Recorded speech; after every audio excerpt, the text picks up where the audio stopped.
Okey, baik. Assalamualaikum warahmatullahi wabarakatuh dan selamat datang ke channel Cikgu Farhan. Okey, baik. Pada pagi ini kita teruskan lagi lah sesi pembelajaran kita yang seterusnya, iaitu pembelajaran kita yang terakhir bagi minggu kedua ini. Jadi tanpa melengahkan masa lagi, jom kita sama-sama buka buku teks kamu. Pastikan buku teks kamu berada di hadapan kamu sekarang. Okey, dan sekarang ni buka muka surat 66. Okey, sambung pada yang hari Rabu yang lepas. Sambungan pada hari Rabu yang lepas. Okey, baik, semua murid tengok muka surat 66, iaitu kemahiran kita pada hari ini ialah menulis. Okey, tengok dekat bahagian bawah tu ada aktiviti ditulis, menulis perkataan dan frasa yang diimlakkan. Apa maksud diimlakkan? Maksudnya perkataan yang dibacakan oleh guru lah.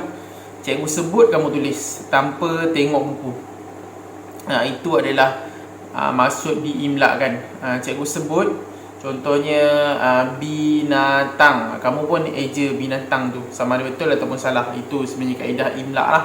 Jadi sekarang ni kita tengok dulu petikan itu, iaitu berkaitan dengan budaya tentang makanan lah. Okay, tajuk dia ialah sedapnya amplang. Okay, sedapnya amplang. Cikgu tak tahu apa itu amplang sebab cikgu tak pernah makan. Jadi kita tengok petikan tersebut. Rahisin dan keluarganya pulang ke Sabah. Nenek Rahisin menghidangkan makanan tradisional masyarakat Sabah, iaitu amplang. Nenek Rahisin menerangkan cara-cara untuk membuat amplang. Okay, jadi mungkin bagi orang suku yang berada di Sabah sana, mereka tahulah apa ini amplang. Tetapi macam cikgu langsung tak pernah makan dan jarang nak tengok benda ni. Sebab memang tak adalah kat sini. Kalau kat Semenanjung ni, cikgu ingat kalau kamu cari kat mana-mana pun mungkin tak ada. Kamu kena pergi Sabah baru ada. Ataupun kalau orang Sabah masakkan untuk kamu, baru boleh kamu rasa lah. Okey, jadi kamu tengok gambar yang pertama, iaitu mula-mula sediakan bahan. Okey, biasalah nak masak mesti sediakan bahan. Okey, kamu tengok dalam petikan tu, bahan-bahan dia ialah 300 gram ikan tenggiri, 280 gram tepung ubi, 20 gram tepung gandum, 1 biji telur, 30 ml minyak masak, 5 ulas bawang putih dikisar, garam dan gula secukup rasa, sebut rasa yang dibenarkan. Kalau tengok daripada bahan-bahan tu, macam dia nak buat cokodok ke ataupun cikgu pun tak tahu. Sebab dia kata kalau guna tepung ni selalunya kita buat cokodok lah ataupun kuih. Jadi sama ada mungkin amplang ni dia macam kuih ataupun cokodok macam itulah di sana. Okey. Jadi kemudian gambar yang kedua kamu tengok, kemudian rebus ikan dan ambil isinya, campurkan isi ikan dengan telur dan minyak. Okey.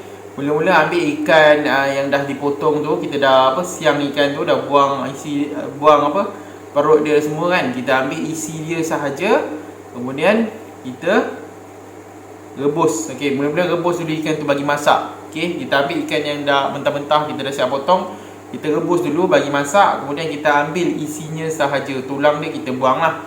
Kemudian campur isi ikan dengan telur dan minyak. Yang gaulkan isi ikan tadi yang kita dah ambil dengan telur dan juga minyak.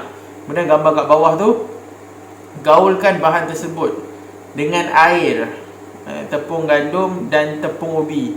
Jadikan dough berbentuk berbola, kemudian berbola itu direbus dan dikeringkan. Okay, kamu tengok dia buat bentuk lah macam cokodok ke ni. Kita gaul-gaul apa semua kan, bagi sebati, kemudian kita buat dalam bentuk bulat-bulat. Macam itulah kamu tengok gambar nombor 3 tu. Okey, macam cokodok lah. Okey, kemudian dah siap, air sekali, goreng berbola dan dihidangkan panas-panas. Jadi lebih kurang macam buat kuih kot ataupun keropok ke, cikgu tak tahulah tekstur dia macam mana. Rasa macam kuih ke, rasa macam keropok ke, cikgu kurang pastilah sebab cikgu tak pernah makan. Okey, jadi kamu nampak ada satu dekat situ. Okey, ni sumber dia daripada bawah tu yang kecil tu, sumber dia daripada Lembaga Kebudayaan Negeri Sabah lah yang memberikan data ini. Okey, kamu tengok dekat, ada perasan tak imbas saya dekat bahagian tengah-tengah bawah, imbas saya. Okey, imbas saya tu kamu scan kat situ guna QR code, nanti dia akan pergi kepada video. Okey, video tentang cara untuk membuat amplang. Cikgu sendiri tak pernah makan apa itu amplang. Jadi cikgu kena tanya orang Sabah lah yang tahu tentang amplang ni. Mungkin dalam kalangan orang Sabah pun tak semua orang yang pernah makan amplang inilah kan. Kita tak tahu rasa dia manis ke, rasa kuih ke, rasa lemak-lemak ke. Cikgu pun tak pasti nak cakap kat kamu. Cuma ni kita kena tahulah bahawa bila nanti kita pergi belajar ke dah besar nanti kan, kita ada kawan-kawan daripada negeri Sabah, kita menghormati budaya. Kita jangan pelik. Terhadap makanan tradisional orang yang bukan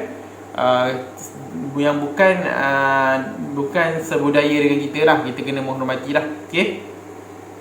Okey, kat sini dia suruh menulis perkataan yang frasa yang diimlakkan. Okey, semua perkataan kalau pembahasan dalam surat tersebut yang berwarna merah itu adalah perkataan yang cikgu kena sebut, kemudian kamu tulis dalam buku tulis. Maksudnya kamu tulis tu tak boleh tengok buku sebenarnya. Okey, cikgu tulis, cikgu sebut, tu masuk imlak. Cikgu baca, kemudian kamu tulis dalam buku tulis. Cara kaedah dia lah. Okey, kalau kamu tengok dekat situ, perkataan merah yang pertama, makanan tradisional. Okey, ini sebenarnya bagus untuk menguji kamu punya pendengaran, macam mana kamu eja. Sebab murid ni kebiasaannya, terus terang cikgu cakap, kalau cikgu suruh salin daripada petikan pun, biasanya ada murid yang ramai yang salah ejaan dan sebagainya. Sampai cikgu suruh buat 2-3 kali betulkan ejaan di dalam kelas, untuk kelas 2 DLP. Kelas lain lagi lah cikgu tak pastilah kan. Tapi kelas 2 DLP cikgu suruh salin pun dia tersalah ejaan kebiasaannya. Apatah lagi kalau cikgu sebut, cikgu rasa lagi ramai murid yang mungkin akan melakukan kesalahan ejaan. Contoh makanan mungkin tidak ada masalah, MAKANAN. Tapi bila cikgu sebut tradisional, habis. Murid mungkin susah untuk tulis perkataan tersebut lah. Sebab tu kita kena berlatih menulis dengan menggunakan pendengaran kita. Nanti kamu bila masuk sekolah menengah lagi dahsyat. Sebab cikgu cakap lagi dahsyat, sebab cikgu nanti bila masuk sekolah menengah, kebiasaannya lah, ni zaman cikgu dulu, cikgu tak tahu zaman sekarang macam mana. Cikgu tu kalau buku sejarah banyak petikan dalam ni. Okey, cikgu baca, kamu salin. Itu dia. Kan cikgu paling zaman dulu, cikgu ni dah lah tulis lambat. Waktu dulu masa zaman cikgu sekolah, cikgu tulis lambat sebab tulisan cikgu kemas. Kan bila cikgu baca, cikgu nak kena tulis cepat-cepat, cikgu jadi stres. Cikgu mesti kadang-kadang dia baca, cikgu baca tu tak adalah laju sangat, tapi sebab cikgu tulis nak kemas kan, kadang-kadang bila dah rasa fed up sangat, cikgu tu asal siap je lah. Tu kerja tak apa-apa nak kemas sangat. Okey, dekat sekolah menengah lagi dahsyat, salin berlambak-lambak. Sekolah rendah kita hanya berlatih untuk perkataan saja. Okey, cikgu sebut perkataan, kamu eja di dalam buku tulis kamu. Itu cara dia lah. Jadi kat situ perkataan yang pertama, makanan tradisional. Kemudian yang kedua, perkataan warna merah dia amplang. Yang perkataan ketiga warna merah tu bahan. Okey, yang keempat rebus ikan. Cikgu rasa ni tak ada masalah untuk kamu tulisan ni. Okey, kemudian seterusnya minyak. Macam ni je minyak. Okey, murid kena pandai mengeja lah. Bagi kelas DLP ni lagilah, cikgu sangat tekankan bahawa kesalahan ejaan kalau boleh elakkan lah. Okey, seterusnya doh. Macam ni nak eja doh, lagi senang lah. DOH doh kan. Berbola. Dan akhir sekali hidangkan panas-panas. Jadi cikgu ingat tak ada masalah sangat. Cumanya ada perkataan macam tradisional itu susah lah. Tapi cikgu tak nak kamu buat sekarang. Cikgu tak suruh kamu buat. Okey, yang buku surat 66 ni kamu tak payah buat. Okey, ini hanyalah sekadar pengetahuan kamu sahaja. Yang kamu kena buat ialah sekarang ni kamu keluarkan buku aktiviti kamu sekarang. Okey, keluarkan buku aktiviti kamu dan sekarang ni buka muka surat 74. Okey, 74. Kalau tadi kita tengok makanan tradisional amplang kan, amplang tu macam kuih lagut, cikgu tak pastilah cokodok ke kuih, antara dua tu lah. Okey, seterusnya makanan Sabah juga, iaitu nasi linopot. Lagilah kan, cikgu sendiri pun memang tak pernah tahu pun ada nasi linopot ni. Kalau cikgu duduk dekat Sabah mungkin cikgu tahulah, tapi cikgu memang tak tahu langsung nasi linopot ni. Sebab kan cikgu punya pengalaman hanya di Semenanjung Malaysia saja. Cikgu dah pergi semua Semenanjung, daripada Perlis sampai ke Johor. Singapura je tak pernah masuk lagi. Kemudian belah-belah Sabah, Sarawak, Brunei dan sebagainya cikgu tak pernah pergilah sebab nak kena naik kapal terbang kan. Jadi cikgu tak pasti tentang nasi linopot ni. Okey, nasi linopot ni makanan tradisional masyarakat Sabah lah. Okey, kamu tengok tulis perkataan dan frasa yang diimlakkan. Okey, dekat sinilah, dekat ruang kosong itu nanti cikgu sebutkan jawapan.